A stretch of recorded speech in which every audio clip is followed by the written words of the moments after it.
Hello students, मैं D Kumar अपने YouTube channel में आप सभी का स्वागत करता हूं। आज नया टॉपिक लेकर आया हूं, ट्रिग्नोमेट्री। जो कि ट्रिग्नोमेट्री काफ़ी इंपॉर्टेंट चैप्टर है 10वीं क्लास के, जो कि बोर्ड के एग्ज़ाम के बच्चे दे रहे हैं सीबीएसई के लिए, तथा अदर बोर्ड के एग्ज़ाम के बच्चों के लिए, तथा कॉम्पिटिटिव एग्ज़ाम्स में ट्रिग्नोमेट्री में अक्सर क्वेश्चंस पूछे जाते हैं, जो कि काफ़ी इंपॉर्टेंट टॉपिक होता है। इसको आज मैं बताने जा रहा हूँ आपको ट्रिग्नोमेट्री के ऊपर। तो बेसिकली जो हमारा ट्रिग्नोमेट्री है, ये मुख्य रूप से राइट एंगल ट्रायंगल यानी कि समकोण त्रिभुज के ऊपर अप्लाई किया जाता है। तो देखते हैं।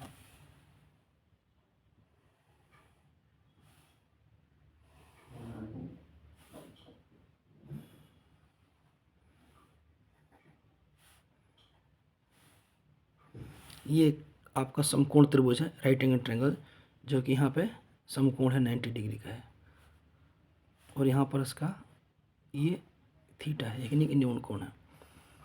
इस त्रिभुज में जो BC भुजा है, इसको हम H हाइपोटेन्यूज यानी कि हम इसको कर्ण कहते हैं, और जो जिसमें थीटा ये नीचे वाली भुजा है, इसको हम आधार कहते हैं यानी कि बेस। इस भुजा को हम लंब यानी कि परपेंडिकुलर कहते हैं। इन तीनों चीज़ों को लेकर के आपका जैसे कि कर्ण हो गया, लंब हो गया और आधार हो गया, इसके आधार पर हम ट्रिग्नोमेट्री को स्टडी करेंगे। सबसे पहले देखते हैं कि ट्रिग्नोमेट्रिक रेशियो यानी कि त्रिकोणमितीय अनुपात।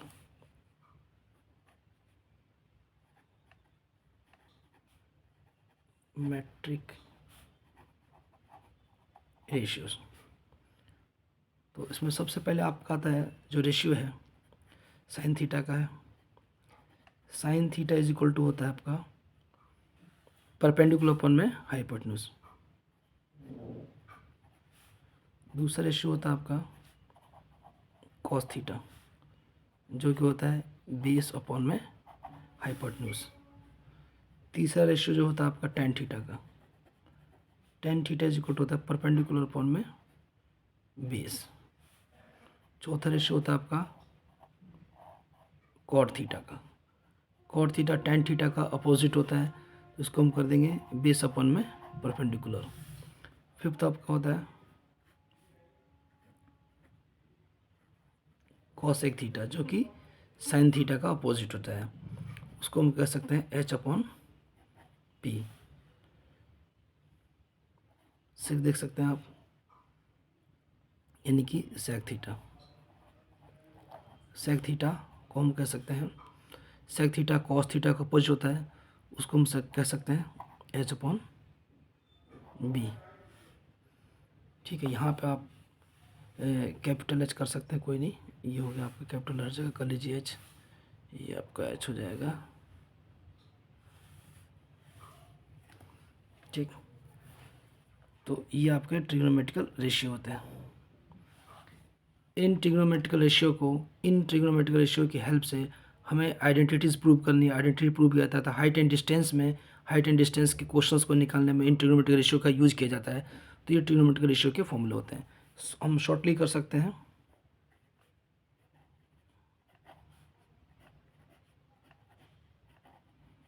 ये फर्स्ट रेशियो हो जाएगा आपका, ये फोर साइन थीटा के लिए हो जाएगा, इसको हम मान लेते हैं कोस थीटा के लिए, ये हो जाएगा आपका टेन थीटा के लिए। इस प्रकार से अगर आपको तीनों रेशियो निकल जाएं तो बाकी का हम अपोजिट रेशियो निकल सकते हैं, यानी कि देखते हैं इसका कन्वर्स रेशियो।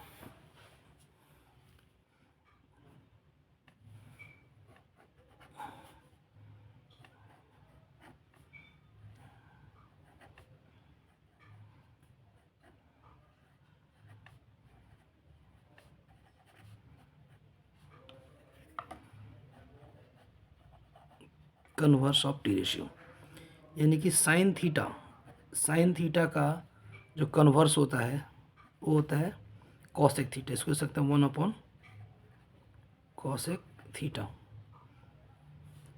और इसी प्रकार से कॉस थीटा है, कॉस थीटा का कन्वर्स होता है 1 upon sec theta. Tan theta का देख सकते हैं आप, टेन थीटा का कन्वर्स होता है 1 कॉट थीटा। इन तीन रेशियो को समझते हैं। साइन थीटा का कन्वर्स होगा 1/कोसेक थीटा। अगर हमें कभी ज़रूरत पड़ी तो ये देख सकते हैं 1 2 एंड 3। अगर कहीं पे आपका कोसेक थीटा लिखा हो, कोसेक थीटा, तो उसको कन्वर्स करके हम 1/साइन थीटा भी लिख सकते हैं।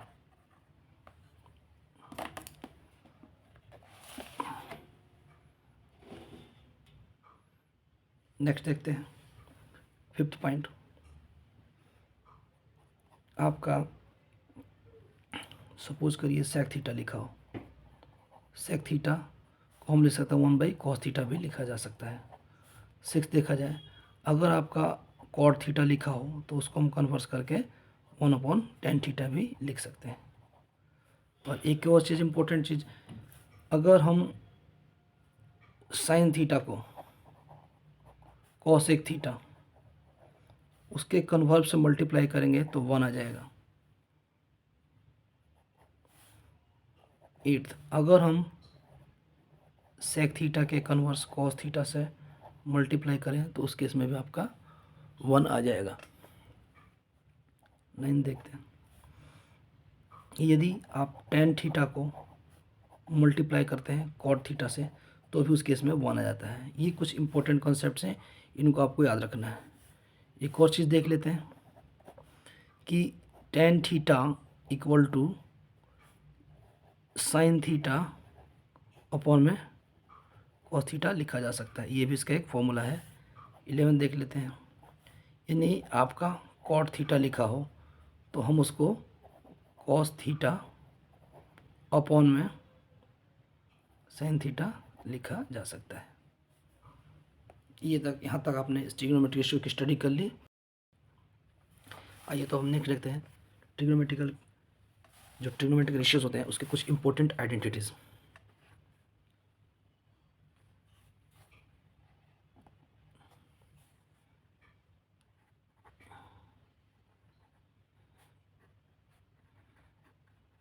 इम्पोर्टेंट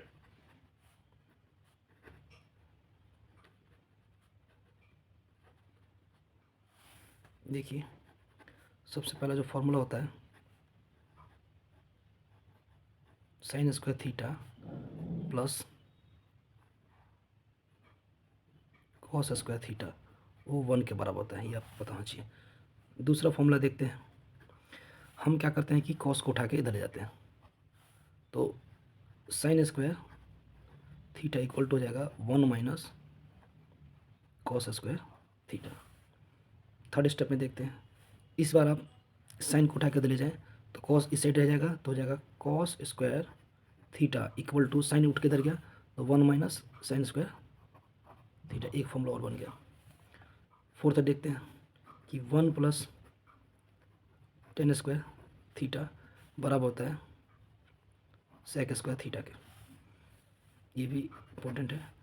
फिफ्थ फॉर्मूला बनाते हैं, इसमें आप क्या करें, टेन को इस साइड ले उठा के, तो 1 इक्वल टू हो जाएगा sec square theta minus tan square theta. एक ही फॉर्मूला बन गया। सिक्स फॉर्मूला देखते हैं कि इस बार 1 को उठा को ले जाइए, तो tan square theta equal to हो जाएगा सेक स्क्वायर थीटा माइनस 1 के बराबर हो जाएगा। सेवेंथ फॉर्मूला देखते हैं, इसमें 1 प्लस कॉट स्क्वायर थीटा बराबर होता है कॉसेक स्क्वायर थीटा के। इसमें क्या करते हैं, कॉट को उठा के साइड ले जाइए, तो 1 इक्वल टू हो जाएगा cosec square theta minus cot square theta. Nine formula में इस बार 1 को ले जाइए उस साइड उठा करके, तो cot square theta equal to हो जाएगा कॉसेक स्क्वायर थीटा माइनस 1। इस प्रकार से अगर हमारे पास तीन फॉर्मूले याद हों, sign square theta plus cos square theta 1 के बराबर होता है, हमने क्या कहा कि कॉस को उठा के उस साइड ले गए, तो सेकंड फॉर्मूला बन गया sine square theta equal to 1 minus cos square theta. Third की बात करें तो हमने इसमें क्या करा, इस बार कॉस को ही रहने दिया और साइन को उठा के उधर ले गए, तो कॉस एक्स स्क्वायर थीटा हो गया आपका 1 माइनस साइन स्क्वायर थीटा। ये जो फोर्थ फॉर्मूला है ये भी इंपॉर्टेंट फॉर्मूला है, 1 plus tan square theta equal to sec square theta. तो क्या हो जाएगा, यहाँ पे हम 1 को ही रखेंगे और 10 को उठा के देंगे, तो 1 equal to sec square theta minus हो जाएगा टेन स्क्वायर थीटा। इसी प्रकार से यहाँ पे देखते हैं, टेन स्क्वायर थीटा को ही रखते हैं और 1 को उठा के उसे ले जाते हैं, तो इस साइड क्या हो जाएगा सेक स्क्वायर थीटा माइनस 1, तो एक और फॉर्मूला आपका बन जाएगा। सेवन्थ देखा जाए तो 1 plus cot square theta equal to cos square theta का होता है, तो 1 को यहीं पर रखते हैं और कॉट को उठा कर दिलाते हैं, तो बन गया cosec square theta minus cot square theta, एक ही फॉर्मूला बन जाता है। इस तरीके से आप कॉट को यहाँ पर रखिए, 1 को उठा के ले जाइए, तो cot square theta equal to cos square theta minus 1 हो जाएगा। तो ये आपके टोटल 9 फॉर्मूले डिराइव हो सकते हैं। अगर हमें मेनली 1, 2 और 3 ये 3 फॉर्मूले याद हों, 1 नंबर, 4th नंबर और 7th नंबर, तो बाकी हम 6 फॉर्मूलों को डिराइव कर सकते हैं, बना सकते हैं। ये काफ़ी इंपॉर्टेंट फॉर्मूले हैं जो कि 10th के बोर्ड की क्लास में भी आते हैं और अदर कॉम्पिटिटिव एग्जाम भी हम देते हैं, तो इन फॉर्मूलों को अप्लाई किया जाता है और ये फॉर्मूले आते हैं। और नेक्स्ट क्लास यानी कि आगे की 11, 12 भी जो स्टडी करेंगे उनमें भी इन फॉर्मूलों का बेसिकली यूज़ होगा। तो काफ़ी फॉर्मूले इंपॉर्टेंट है, ये फॉर्मूले हमें याद होने चाहिए, तभी हम आगे किसी भी क्वेश्चन को सॉल्व कर सकते हैं।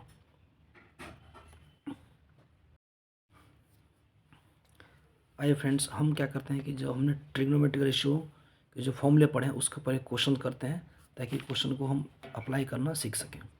इसमें कह रहा है in a right angle triangle the value of tan theta is equal to 3/4 given है, then find the value of other T ratios. एक समकोण त्रिभुज के अंदर tan थीटा का मान दे रखा 3/4 दिया है, तो अन्य टी रेशियो यानी कि ट्रिग्नोमेट्रिकल अनुपात ज्ञात कीजिए। तो इसको करने के लिए सबसे पहले एक हम राइट एंगल ट्राइंगल बना लेते हैं।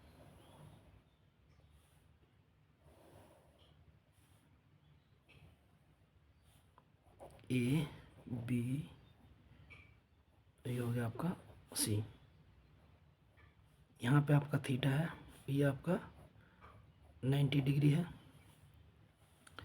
ये आपका हाइपोटेन्यूज हो गया, ये आपका बेस हो गया और ये आपका परपेंडिकुलर हो गया। तो हम देखते हैं कि इस क्वेश्चन के अंदर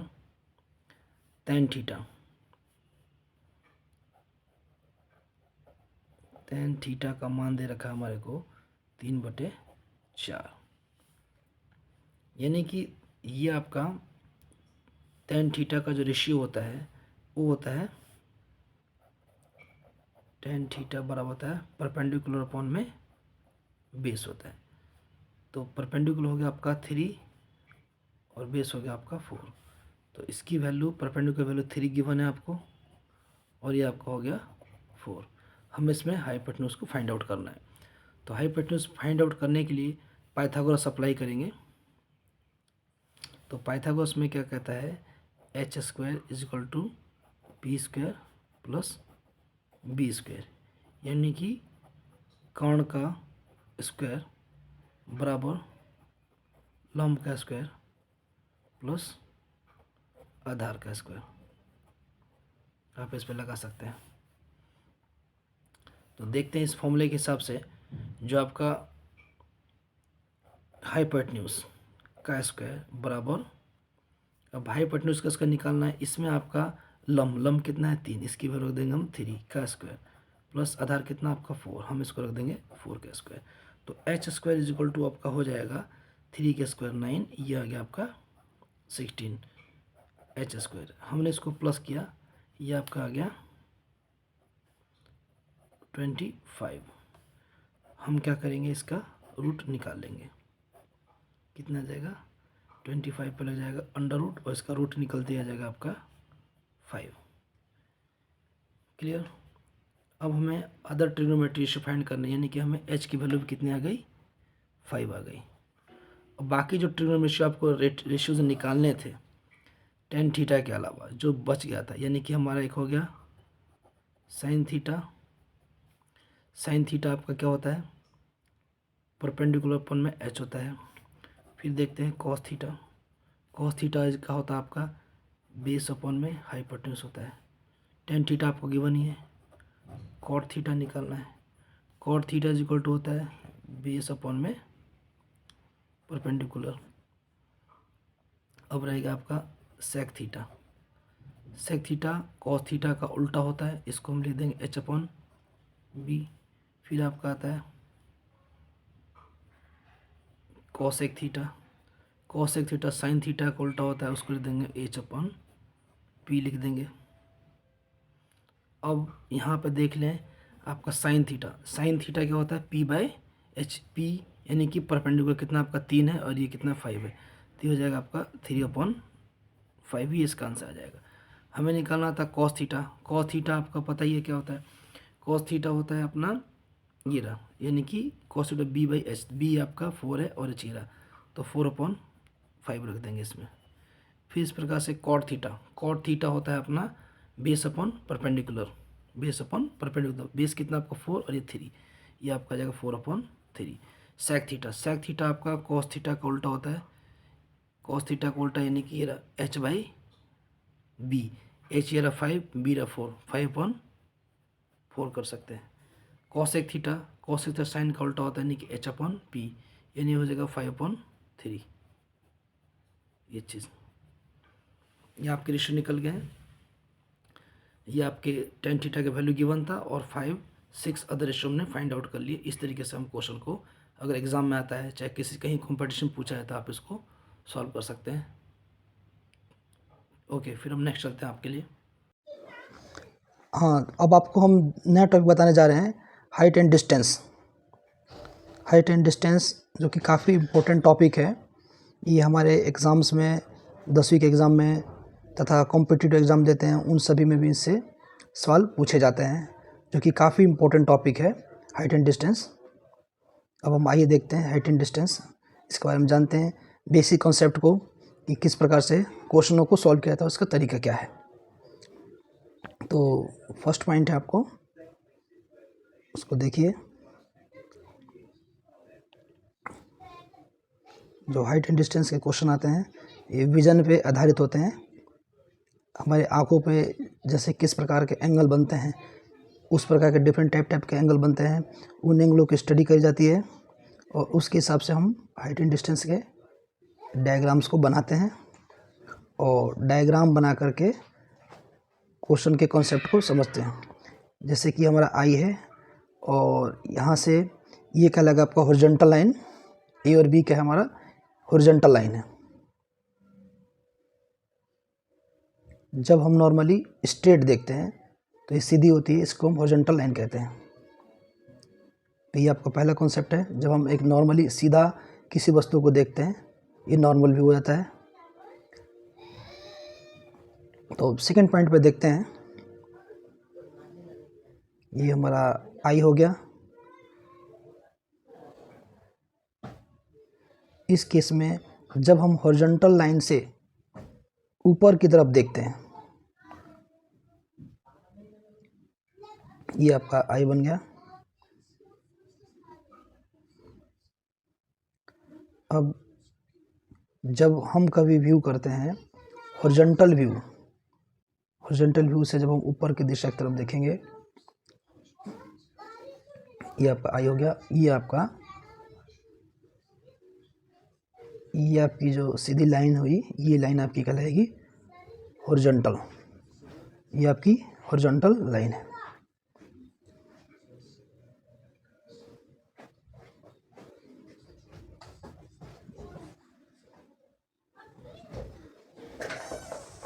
ये आपका हॉरिजॉन्टल लाइन है। जब हम ऊपर की तरफ देखते हैं तो हमारी आंखों पे जो एंगल थीटा बनता है, ये angle theta angle of elevation कहलाता है। जब हम हॉरिजॉन्टल साइड से अपनी आंखों के द्वारा ऊपर की तरफ देखेंगे तो जो हमारे आई पे एंगल बनेगा वो एंगल ऑफ एलिवेशन कहला जाएगा, और इसको हिंदी में कहते हैं हम एंगल ऑफ उन्नयन कोण। ये आपका हो गया उन्नयन कोण। जब अपनी आंखों से हम ऊपरी दिशा में देखेंगे तो आपका ये उन्नयन कोण कहलाएगा। ये हॉरिजॉन्टल लाइन है, इसको हम हिंदी में क्षैतिज रेखा कहते हैं।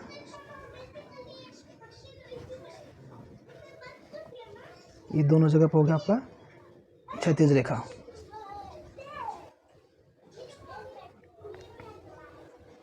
अब हम नेक्स्ट पॉइंट देखते हैं।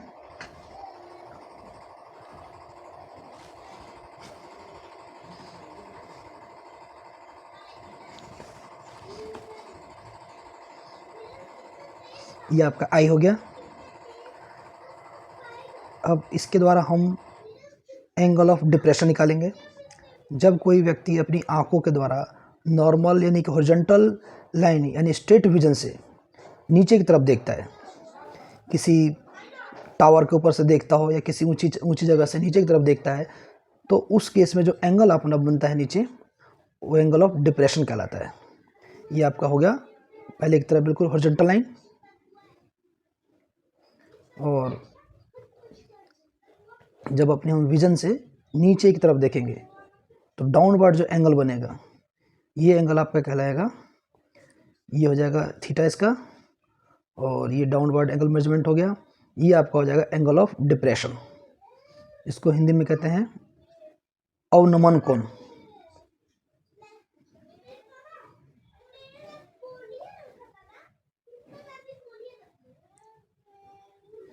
ये हो गया आपका अवनमन कोण।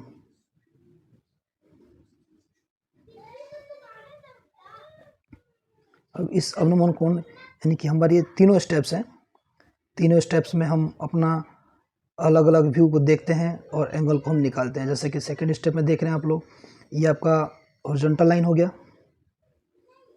और उसके ऊपर की ओर देखा जाता है, ऊपर की तरफ हम देखेंगे तो ये आपका कहलाएगा एंगल ऑफ एलिवेशन, यानी कि आपका उन्नयन कोण हो गया। थर्ड पॉइंट में देखते हैं, ये आपका हॉरिजॉन्टल लाइन हो गया।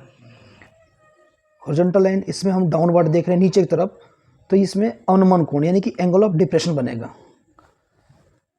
एंगल ऑफ डिप्रेशन आपका इसमें बनता है।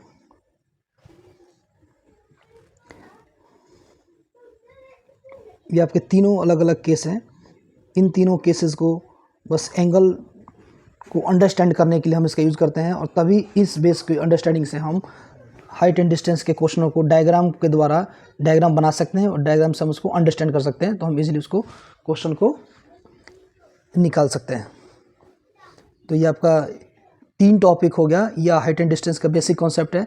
नेक्स्ट क्लास में आपको हाइट एंड डिस्टेंस के क्वेश्चंस भी मैं सॉल्व कराऊंगा, ताकि आप लोग इसका यूज़ कर सकें और समझ सकें। और ये आप लोग का बहुत बहुत धन्यवाद। इस चैनल को लाइक करें।